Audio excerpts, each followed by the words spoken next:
hungry, go get a nigga. Professional, paper make the pussy soaking wet. You better ask your gal. I'm a hard and a soft white connoisseur. We buy it cheap, we sell it steep. Now you know how I do it. You'll never. I say, wow, what's happening? What's happening? And welcome to another episode of ManPower. I'm your host, Dr. Sausage. And today's show is entitled, This Shit Is Personal. Now, before I get started, that was 985 Dreezy, the baddest man in 985 as far as rap goes. Like he said in the beginning of the song, he ruled the city. Anybody want to pull up and challenge, my money on him. So anyway, let's get down with it. The reason I titled the show, This Shit Is Personal, is because for me, this shit is personal. All right? I started out this life like everybody else, common sense, as a child. Okay? Being a child sucked. All right? I'm just going to lay it bare, be honest. Because like I said, today, this shit is personal. Being a child sucked. I'm so thankful to my father, Jehovah, for giving my father a second wife who was able to be a parent to me. Because without her, Lord knows what I would be. Because the two people that brought me here, I'm just going to say it, keep it real. Both my parents were bad people. Okay? You know, I don't know no other way to say it. Being a grandpa now, knowing the things that I have done, the things that I do to stabilize my children, to be a leader and guide of my family, know that I'm making provision where my grandchildren eat from the things that I'm doing today. You know that my grandchildren are surviving because of what I'm doing today. All right. And so with a full well understanding of what a parent and a grandparent is, I can speak from a position of authority of saying I had two bad parents. Okay. And so, you know, in the name of Jesus, thank you, Father Jehovah, for Rosemary Muse. Because if I didn't have Rosemary Muse, I would have no parent and I wouldn't have no place in this world. I would just be an angry person. Okay. So if you listening, mama, thank you. Anyway, the reason why this show is personal is because, you see, I started out in the St. Bernard Housing Project with a bad person as my mother, my biological. And I was born 1971. So back then, in order for the state to declare a woman to be an unfit mother, they had to literally catch her in the act of abusing the child. And even in cases where they caught her in the act of abusing the child, they still, after she went through whatever it was they wanted her to go through, they put the child back in her custody. Okay? So when the state took me from my carrier, my biological, and moved me over to my father, I had really, up until that point, I had no clue about what a parent was, what a parent really did, because I was fending for myself. All right? I had perfected the art of stealing food. I had perfected, you know, all type of things for survival. Okay? I could not read. I could not write. I could not do math. But I knew how to survive. I was in the 4th grade when the state took me from my carrier and gave me to my father. And it was there that I saw what a mother do firsthand for the first time. Because you see, growing up in the St. Bernard Housing Project, well, all the boys I ran with, all our mamas was doing the same thing. Okay? So we was all in the same boat. We was clicked up together, fending for ourselves, surviving for ourselves. You quite often hear me speak against food stamps and welfare because, shit, the state was giving, or whoever, the federal government was giving my biological food stamps, and I was starving to death. Never had food in the house. Never had none of that. So I don't even, from my point of view, and I'm just laying it bare, being honest, I don't see what the hell food stamps and welfare do. The only thing I see it do is help women to be irresponsible and neglect the children. That's why I have the stance that I do. Because once the state took me from her and gave me to him, I started to understand and see something totally different. Okay? And I learned how to read. I learned how to write. I learned how to do mathematics. Okay? I developed such a passion for learning that I have graduated college 5 times. All right. But anyway, that's why I feel as though the fathers are the best ones for the children, because there was plenty of men who came in to my carrier's life, but they was only there for a good time. They wasn't there to create stability. Okay? There was not plenty females in and out of the home where my father and mother lived, and we had stability there. Okay? So as a result of that, I got a whole home atmosphere and all of the benefits that come with it. You understand? I got kept back that first year when the state gave me to them because I couldn't read, couldn't write, couldn't do math. But you better believe the following year I was the smartest boy in my class. Now, I never got credit for that because, you know, I don't have the type of father that will tell you job well done. You know, I don't have the kind of father that would say, you know, hey, you're doing good, keep it up. You know, I had the kind of father that constantly point out what you're doing wrong, what's your fault, you know, but that drive, that constant push is what pushed me to be able to catch up with the kids that I was behind and surpass them. Okay? So I understand firsthand the benefit of a male child being raised by his father. Okay? I got a chance to see for my own self what a man do. I saw a man work. I saw a man provide for his family. We wasn't on no food stamps and welfare. All right? He wasn't on no government program. He paid the rent, saved money, and eventually he bought us a house. Okay? So I started this podcast because I want every male to get a chance to experience what I have experienced as far as raising your children, because like I just told you, the first part of my life, you know, that's trash. All right? But being a father and raising my children has made the whole journey worth it.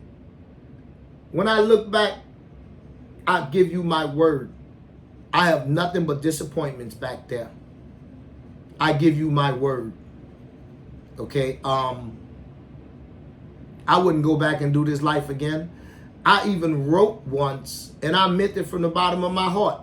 If I had the choice where they was like, okay, Gil, it's your choice. Do you want to be born? All right. Well, my name wouldn't even be Gil. It would just be Soul. And it would be like, okay, Soul, this is the journey you're going to take. Do you want to go into this body and be born?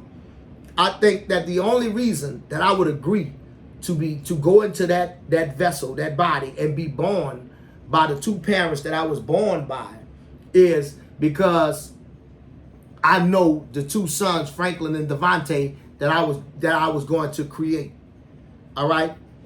You can break the generational curse. That's why I'm doing this podcast, because me and my sons are best buds today. My sons are about to be 30 years old, and we are best friends. We make money together. We love each other. Our bond, our relationship will never be broken, and nothing will never come in between it. And that's what I want for every man, because at this point in my life, it is so good. It is so relaxing. It is so comforting to be able to look back and not say you did 20 years on somebody's job. Not say you bought a new car every time new cars came out. Not say that you didn't had all these extravagant houses and took all these extravagant trips.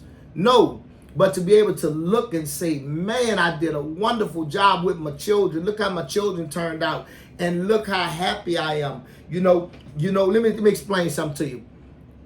Now that I'm here at this 52-year-old age, what I see is the difference in the men who are doing it the way that I have done it, and the men who did it and followed what the government wanted. You see, the government told them, run, run, run. Don't you come no way around this damn kid. Okay, you pay your doggone money, you ain't number the ATM machine, and you see them when I say see them. A lot of those men my age now, they don't have no connection with their children, their grandchildren. They don't have no little bitty people running all through their house and running all through their yard and loving them and them taking care of them and got a bond with them. They don't have that. They're going to die by themselves alone, or they're going to die around a bunch of strange people who just being kind to an old man. Okay? They're not going to die around loving, adoring family members who are going to be sorry to see them go. And when I say family members, I mean the fruit of your loins. You know, this is what the government want. They want to use you up, get all the seed from you that they can get to create the people so they can get free labor. And the only way they can do it is to strike enough fear in you to make you abandon your seed and do like they say and pay the child support and only go see the child when you want to see the child. I say enough is enough. All right? This is time for us to stand up and say, you know what? We're boycotting. We're boycotting. We're going to come together. We're not driving the buses. We're not driving the planes. We're not driving the trains. You understand me? We're not doing anything. Okay? We're going to shut this gun down. We're going to show the United States of America the value that men bring to America. Because we are sick and tired of the question, do we need men?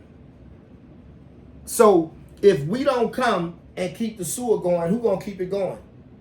Huh? If we're not drilling for the oil down there in the pipe and underwater welding, who's going to do it? Okay? If we're not on the verge and the tip of the spear ready to defend this country, you know, at a moment's notice, who's going to do it? And if we are willing to do all of these things, the reason we're willing to do it is so that we can provide safety and comfort for our seed. And you're gonna divest us of our seed? And you think we're gonna let you know this is the rally cry? Okay? We're boycotting. We're not doing anything. We're gonna shut down, and we're saying that until fathers are given first right of fatherhood, meaning when a woman and a man separate, the male child automatically goes with the father. Automatically. You understand? And in some cases, the female child too. All right? We are going to start prioritizing fatherhood. We're going to understand that fathers are a blessing, and it's a wonderful thing to have one. All right? And we're going to encourage and incentivize the father to be in the home, the father to play a role. No more of this trying to promote a man working 60 hours a week, 50 hours a week, spending all that time away from his children, spending all that time away from his family when he has so much to offer. All right? Excuse me. This is the way the government turn around and rob us. All right? You have 4 children and you done bust your butt for them all your life, and all of them got to go to the work field. They don't have nothing that you was able to provide for them. So who's being provided for then? Huh? Big business, the government. And we have to smarten up and realize why they are funneling the children to the women. This is it. We say no more. We're not going to work. We're not doing anything. Let's fill up the jail cells. Let's fill up everything. Okay? Let's not sit here and continue to allow these people to abuse us. Our children are the most important thing in the world, man. Our children are more important than our job. Our children is more important than us eating. Our children is more important. It's like if you got some water and it's up to you to drink the water or your child to drink the water, one of y'all gonna die, you're gonna give it to your child. So if we good enough to do all these things, we are good enough to be fathers to our sons. We want child support changed to where it's no longer child support enforcement. Okay? It is child support encouragement. What does that mean? That means that if the family does separate and the family does need help, whichever parent child support helps, the other parent don't owe Nathan nothing, not a Nathaniel. That's just all to it. That's the way it's got to be. Men, we got to stop letting the government try to replace us when we know that the reason they try to replace us is so that they can get free labor. All right? This is personal. This is personal. Listen, like I said, I graduated college 5 times. You don't hear me on here promoting go to college. You don't hear me on here saying anything about any of these false dreams that they try to sell us to distract us from the most important thing: your labor. You created that child. You are working to provide a world for that child. You realize that all it takes is for you to have a couple extra $100 a month to start something, and by the time those children get 10 years old, 11 years old, you will have enough money put aside to start a business, or have already started a business and have grown that business in that 10-year period to the point to where it is something where they can now contribute and help grow the business. This is how they're keeping us locked in social classes, because they have put the father to sleep. We can't let this happen. We cannot let this happen. Men, you have to make your table, and she either like it or she going to another table. Okay? But once we get control of our children, we don't have to be worrying about all this other foolishness with women in the forefront with the vocal point talking about we need to do this, we need to do that, we need to do this, because we'll have our children. And once we have our children, they know we don't have no reason to listen to them. This will shake the system up on its head. Do you realize that if men have custody of their children, teenage drug use will plummet? Teenage suicide will plummet. All this gender identity crisis will plummet. Teenage violence, crime will plummet. And the government knows this. The Attorney General knows this. Child support knows this. Family court knows this. All of these people are in possession of these facts. That's why they have to make themselves needed. That's why they give the children to the women. Because if they didn't, a lot of these social programs and institutions that exist would have no place. Would have no place. I just want to take this moment right here real quick, jump off subject. And I want to thank all of the black men that are strong enough to stay home and vote for the couch instead of voting Democrat. Don't do that. Now, back to the show. Okay. So, the female has put down the male long enough in this country. Okay. To where, and we have to pay attention to it, because they're the ones raising these males.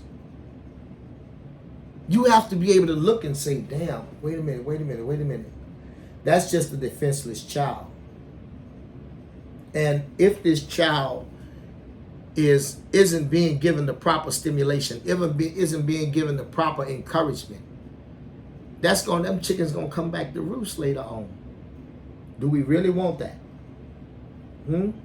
Now listen, all my fellas out there that's paying child support, you have to not buy yourself no shoes, no socks, no shirts, no drawers.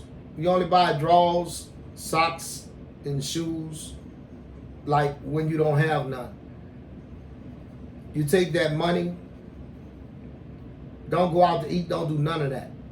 You take that money and you save that money. I don't care if your mama had a heart attack. You don't have no money to contribute to her hospital bills. Your daddy could have died. He should have had insurance. You don't have no money to contribute to his funeral. And you work hard as you can, and you save every free nickel that you have. Okay? And you start a business. You start some kind of business. Because you see, where we can beat them at is, for you fellas that's on child support, child support, and the woman only have a plan for these children for 18 years. And the woman plan is only because the government is doing the providing. So if we step outside of their boundary and have something to offer them, once the state no longer has power, you will have your grandbabies around you. You understand me? You will have your children around you loving you. You won't die old by yourself. Okay? This is what is most important. You have to be willing to fight and die for this, though, because the state understands what will happen if you allow men to be raising these children. Men will inspire these children. Men will make these children prepared to face the world. Men will make these children grow up and leave the social class they was in and elevate to new heights. So you save your money. You be poor. Don't buy the new nothing. I don't care. Start you a snow cone stand. Start you a chicken shop. Start you a sandwich shop. Do something. You understand? Look up stuff and find out what is something you can start. You know, I don't care if you start a detail business. You build your clientele up.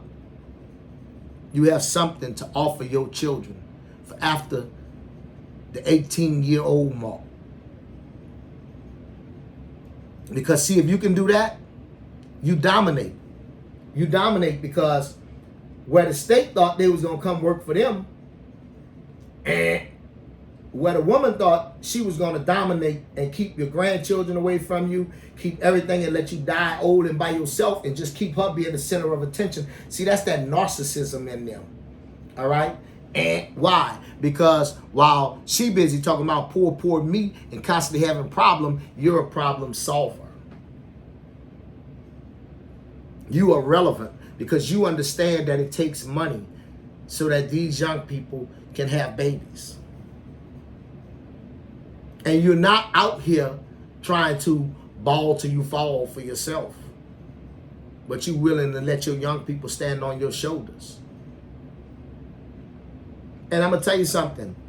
It ain't going to take no lifetime for them standing on your shoulders before you don't even realize it. They done jumped off your shoulders and they got you by up underneath the arm, you understand me? And walking with you, and you look talking about, what y'all doing? They talking about, we got you now. We got you now. This is what the government don't want for us, men. This is what they don't want. You see all these young boys being raised by these women and how aggressive and mean these young boys are? And y'all know real men, we don't settle out issues like that. Y'all know real men, we ain't just violent with each other, killing each other, doing all this kind of stuff. You know we talk. We even have angry conversations with one another, but we problem solve. Real men not out here killing one another. We're not out here setting that wrong example for our children. Listen. I give you my word that the government, federal, local, state, they don't want black men and their children to be close. They don't want black men and their children to have love for one another. All right? That's why they promote something different in the TV. That's why they trying to, you hear all these young boys that's so misguided, that's been abused, that's got anger towards other black men. How could you have all this anger towards something that looked like you? I didn't understand it until I have a chance to sit back and reflect and look back. All right? And you like, Gil, what happened that made you so angry when you was a little boy? All right? And it's because you have to fend for yourself. You have to learn a lot of stuff for yourself. And then these women, they teach young males a falsity about what's being a male. They teach you to hurt other people. They teach you to you know, when to physically confront someone. And my father always, once I got with him, he always talked to me about a reason to refrain from violence, a reason to recognize when the situation was first changing and be able to move on and be responsible for myself. And that type of teaching is what has kept me alive and kept me out of the penitentiary. The government don't want men to teach this to boys. They know men not going to teach boys to be bad. They know women will. We have to boycott. We have to fight. We have to be willing to die for our children. You have to know that there is nothing, excuse me.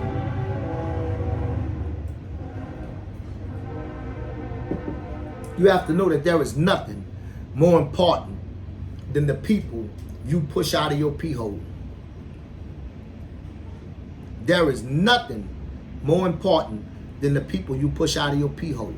And you don't allow someone else to be responsible for what's yours. You fight for what's yours like you know it's yours. You be willing to die for what's yours like you know it's yours. You understand me?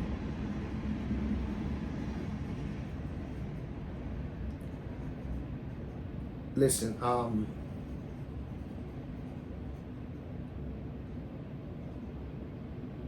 gonna close with this. And I had to think because I want to say it right. United States government has declared war on the father when they decided to make child support an enforcement and added the enforcement into child support like in 1973. And quietly, the giant didn't realize that these little small peckings was eventually going to lead to something large. Now, because this has been going on for so long, we have feminized the male. We have devalued the father. We have split the family. And we have allowed the government to partner with the female and ally against the male. And now, men, this is all our fault. This is all happened under our watch. This is all our responsibility. All of this has fallen up underneath us allowing what we're responsible for to be regulated and decided by other people. And since we have stood back and allowed this to happen, now we have to be the type of people who say, you know what? We let this problem happen to us, and we have to be willing to fight for it. We have to be willing to die for it.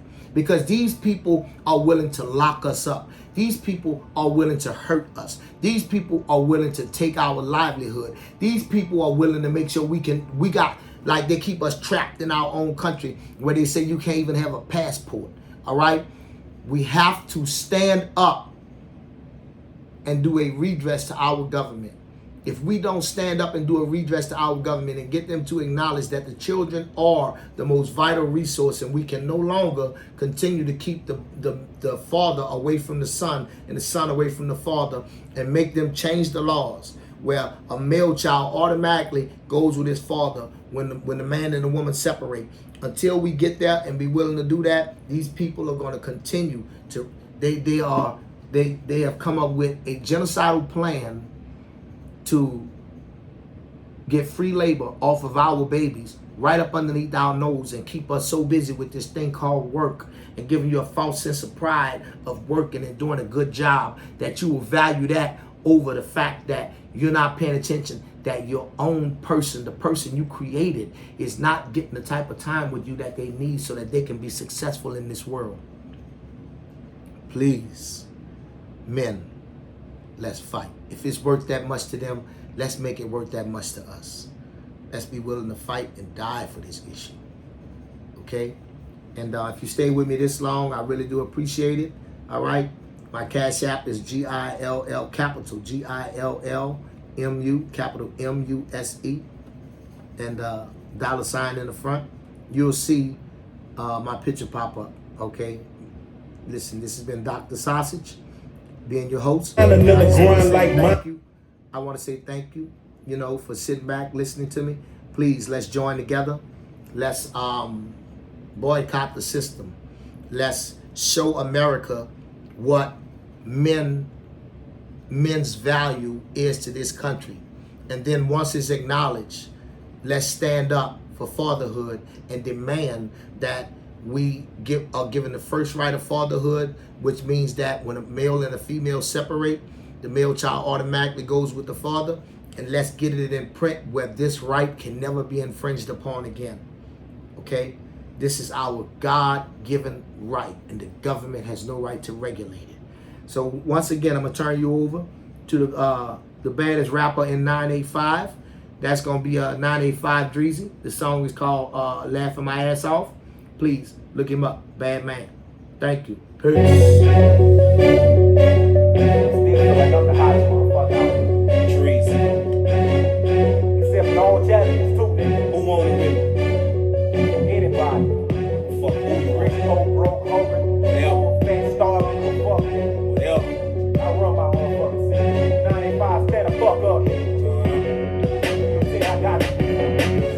Money hungry, go get a nigga. Professional, paper make the pussy soaking wet. You better ask your gal.